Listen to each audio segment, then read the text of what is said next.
Perjalanan saya berawal dari buku ini. Pertama kali itu saya tidak sengaja baca buku tentang desa wisata yang ada di Borobudur. Kalau tidak salah itu ada sekitar 20 desa wisata di sekitar Candi Borobudur. Kemudian saya baca acak. Kemudian pas saya datang ke sekitar Candi Borobudur itu bahasanya mungkin tersesat ya. Tidak sengaja sampai di Desa Kebonsari.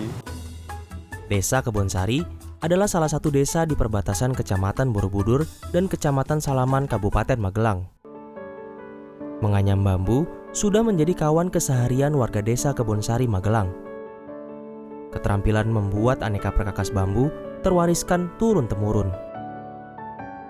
Hampir di semua rumah yang saya lewati di Kebonsari memiliki karya bambu. Tapi langkah saya terhenti di depan sebuah rumah. Jenis bambu yang saya lihat sedikit berbeda. Pak, niki sek napa Pak niki? Ini motoris bambu, damel bambu. Oh, nggih, damel pulpen nggih. Pulpen saya bambu. Pulpennya saking bambu. Niku kerajinan saking mriki nggih Pak nggih. Oh, ha niki bambu napa? Bar dijemur napa pripun Pak niki? Nggih, dijemur. Dijemur, lajeng dipotong pendek-pendek, mangke dipotong malih. Dipotong seukuran pulpen. Seukuran pulpen nggih. Ren damel ten mriki nggih Pak prosesipun. Proses teng mriku. Monggo mresani. Oh, asal nggih? Asal Oh, nggih. monggo. Nggih Pak. Wah.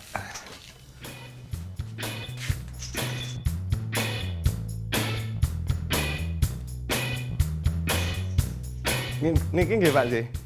Oh. Ha niki le ndamel prosesnya kepripun niki Pak? Bambu yang sudah disortir dipotong-potong hingga seukuran pulpen. Bambu yang sudah direbus lalu dicuci dengan air dan dijemur. Penjemuran ini sangat penting untuk menghindari proses penjamuran pada bambu. Bambu yang telah selesai dijemur lalu dibor dan dimasukkan pulpen ke dalamnya. Pada pulpen bambu kemudian diberi tulisan sesuai pesanan.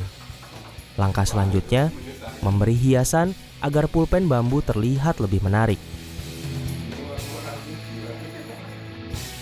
Nek napa sakliyane ndamel pulpen enten napa melih nggih Pak nggih?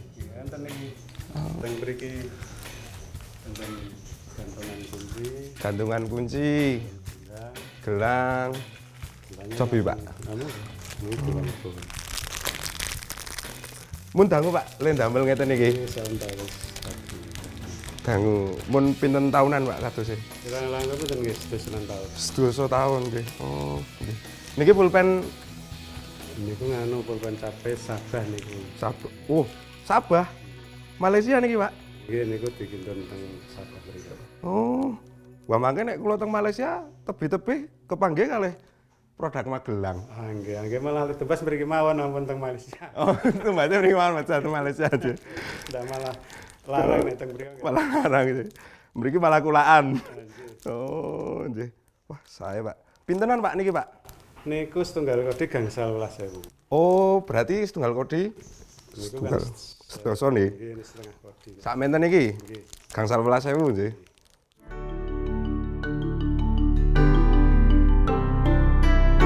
Kemudian yang pulpen itu. Jadi pulpen ini agak saya kaget gitu. Ternyata bukan hanya dijual di Borobudur atau dibawa ke Jogja, tapi ternyata sampai ke luar Jawa, bahkan sampai ke luar negeri, ke Malaysia. Itu yang kaget. Ya gimana, kita umpamanya jauh-jauh liburan ke Malaysia, ternyata beli oleh-olehnya itu asalnya dari Magelang, dari Kebonsari. Pak Banjar bisa menjual 150 hingga 1000 kodi pulpen per bulan untuk wilayah Borobudur dan sekitarnya. Sedangkan untuk ekspor, ada 30.000 buah yang biasa dikirim ke Malaysia. Jadi para pengrajinnya itu benar-benar ulet, tekun. Yang saya kagum, itu mereka memperlakukan bambu itu mungkin tidak sama seperti daerah lain. Bambu di daerah lain mungkin dianggap kayak rumput. Tapi kalau di Kebonsari itu jadi sesuatu yang sangat berharga. Bisa dibuat kerajinan, dijual, ya pendapatannya untuk kehidupan, memenuhi kehidupan mereka sehari-hari, bisa untuk nabung, untuk anak-anak sekolah dan seterusnya. Itu dari bambu. Baru satu desa saja yang saya kunjungi dari 20 desa wisata di sekitar Candi Borobudur. Semakin tidak sabar untuk menjelajah ke desa-desa wisata lainnya.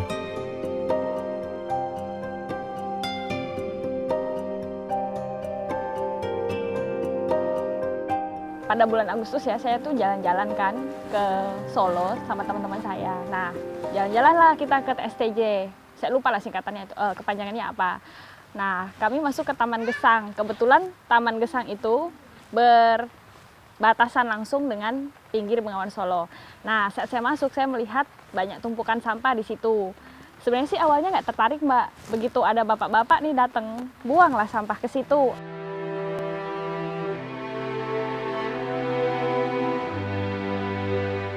Terus terang, saya gemas sekali dengan ulah orang-orang yang suka membuang sampah sembarangan.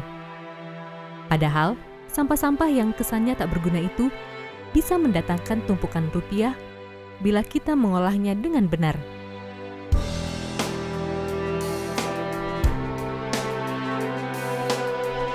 Saya dan teman-teman kuliah kerja nyata dari Fakultas Farmasi Universitas Sanata Dharma Yogyakarta akan membuktikannya.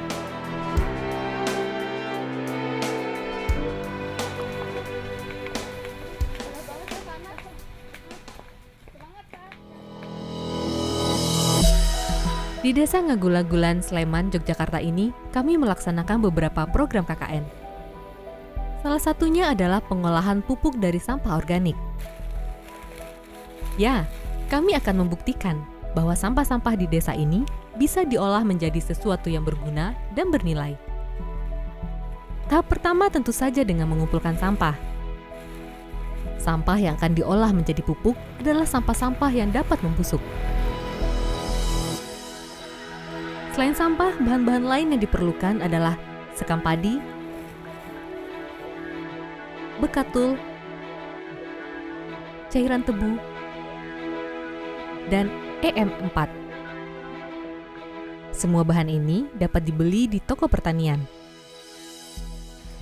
Pertama, sampah organik dicacah sampai halus.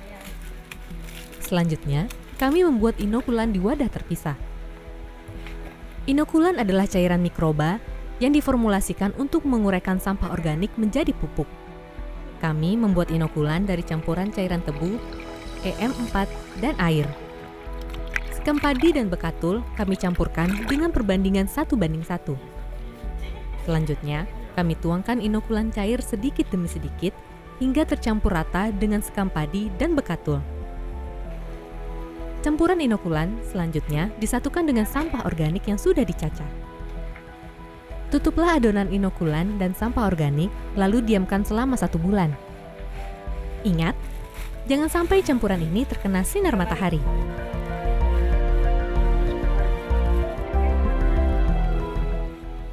Inilah hasilnya. Sampah dedaunan yang telah diolah selama sebulan kini telah menjadi pupuk siap pakai. Siang, Buduku, selamat siang warga Desa Ngagul-Agulan. Perkenalkan kami dari KKN Fakultas Farmasi Universitas Sanata Dharma. Kalau tanggapan dari saya mengenai ini dari anak-anak ini memberikan pengalaman untuk membuat pupuk. Kalau saya sendiri merasa lebih senang karena yang biasanya sampah itu hanya berserakan, ternyata itu bisa dimanfaatkan. Nah, sampah pun bisa jadi rupiah jika kita berpikir cerdas dan kreatif dalam melihat kondisi dan peluang. Semoga tidak akan ada lagi tumpukan rupiah yang terbuang percuma di pinggir Bengawan Solo dan sungai-sungai lain.